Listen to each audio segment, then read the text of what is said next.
Hello and welcome to Salt and Light Canning. I'm Jessica and this is my kitchen. Today we are canning up some pork. This was on sale.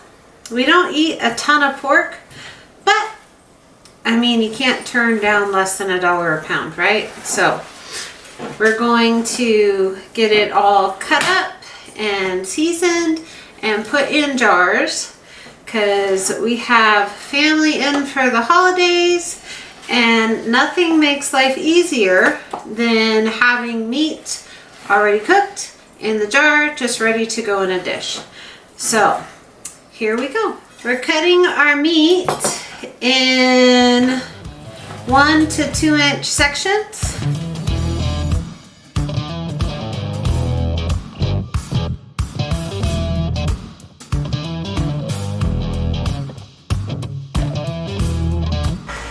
So our pork is all cut up, and I'm going to save the bones to make some broth. So they're right there, and I'm going to freeze them and just till I'm ready to do it later. But in the meantime, I'm going to make some seasoning to put on my pork.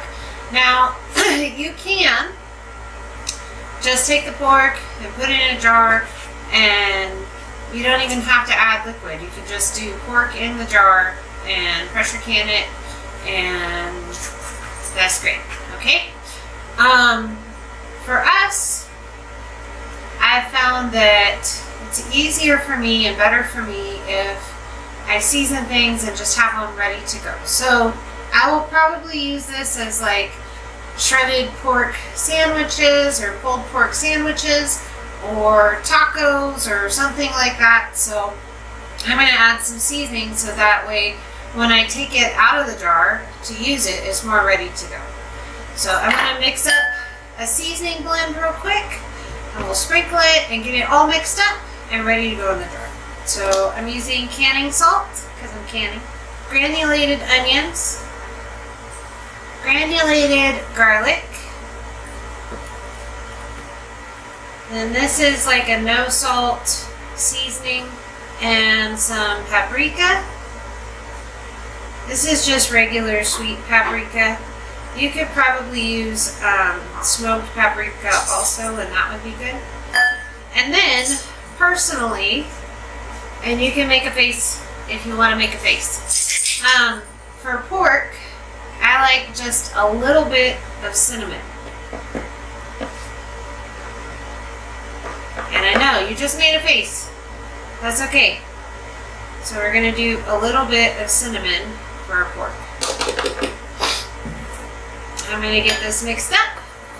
And you can season however you want, okay? Or not at all, like I said. Just do what's going to work for you, what's going to work for your family.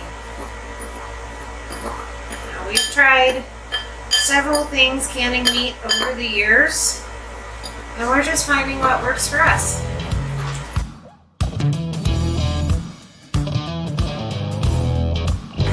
One of the wonderful things about canning meat is you don't have to have like a super amazing cut of meat. It can be a little tough. It can be a little cheap. And when you put it in the jar and you pressure can it and you cook it with your spices or with your broth, it becomes this amazing, flavorful, tender meat that you want to eat. And you might not get that texture any other way besides pressure canning it. So if you haven't tried pressure canning your meat, but you want to spend less on meat at the store, it might be a great way to go. Also, like, we pressure can the cuts of meat that tend to be a little bit more tough when, like, from the beef we just bought. And it's just a great option. Plus, I don't have to worry about a bunch of freezer space for meat when I put it in a jar. Then it sits on my shelf and it's happy and it's ready to go and preserved. And like I said, we work through our pantry between 1 and 3 years. I think I have everybody mixed really well. I'm gonna clean up a little bit, get my jars out, and I'll be back when I'm doing something else. All right, so I have my seasoned meat. I have broth because I don't can meat on its own. I always add liquid, always. And that's just my personal preference.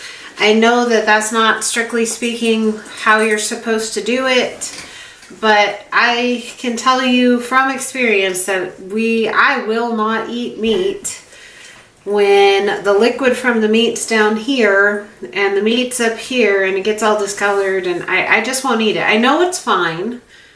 I just won't eat it. So that's just me. If you like it that way, please do it that way. Okay, do what you like and what your family eats. Okay, so we're gonna just fill our jars, and I'm just using pint jars because for me that works better for meat. Most of the time, for the way that we eat, the way that we use this, a pint is enough. And I can always open 2, right? The only thing I really can as meat in quart jars is bone-in chicken. So move on to the next one. I'm going to get all of the meat in, and then I will put broth. It looks delicious, smells delicious. I'm thinking of all the wonderful meals that we can make with it.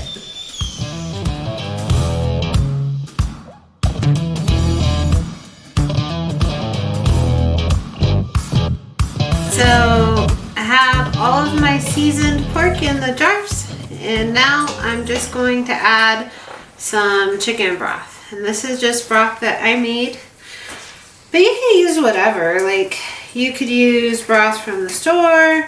You could use bouillon, you could use water, or you don't have to use anything at all. It's all about what you prefer and what your family is going to eat.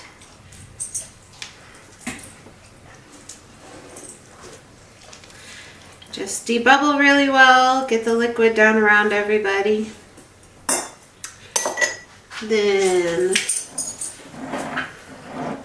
I'm going to wipe the rim of my jar really, really well because there's seasoning and there's fat from the meat.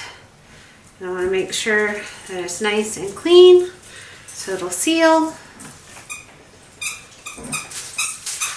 And then get a lid, line it up, and a ring, and just to fingertip tight. Okay, so that means only my fingers can turn. If I start feeling like I'm engaging my wrist, that's too tight. And there you go. And still, no matter what you do, meat does not look pretty in the jar, but it tastes good.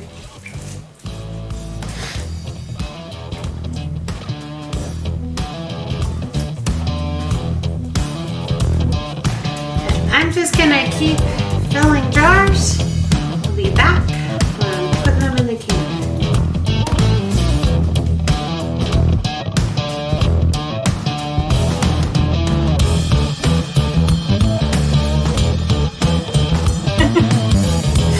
So my canner is full.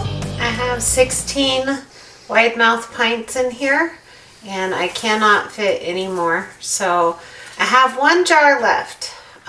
So what I'm going to do is jar up the leftover broth, and that'll give me enough to run my small canner.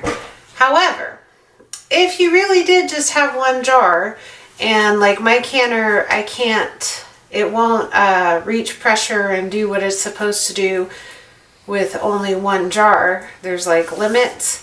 What you can do is do water in jars, and that'll take up the space so that your canner still comes up to pressure. So it's up to you. However you make it work, you make it work.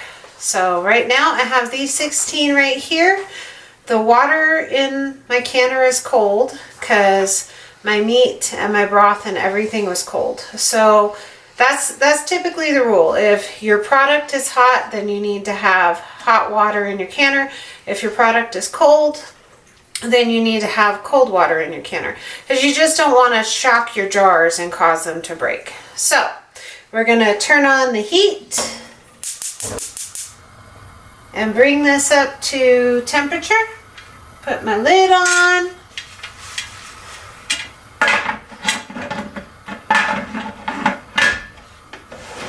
I will bring it up to temperature, and once it starts venting, so that means a steady stream of steam out of right here, I'm going to let it vent for 10 minutes. Then I'll put my weight on, and then I have to let it come up to 15 pounds of pressure from my altitude. Check your altitude. It might be different for you. For me, it's 15 pounds of pressure. And we're going to let them process at 15 pounds of pressure for 75 minutes. So meat in pint jars is 75 minutes. And then we'll be back when we're taking them out of the canner. So the timer went off and pressure came down and everything, and we had dinner and lots of other stuff, and we're going to take them out. And they are just bubbling and doing things, and we're just going to let them do their things, okay? And we're not going to touch them, and we're not going to mess with them. We're just going to let them seal.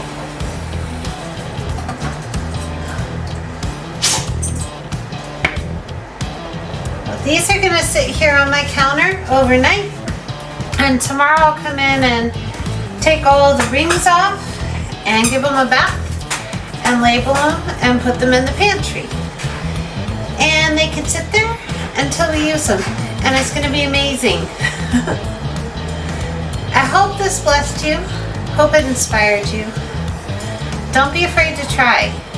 Meat is so easy to can, and this way I don't have to worry about my freezer. I don't have to worry about electricity.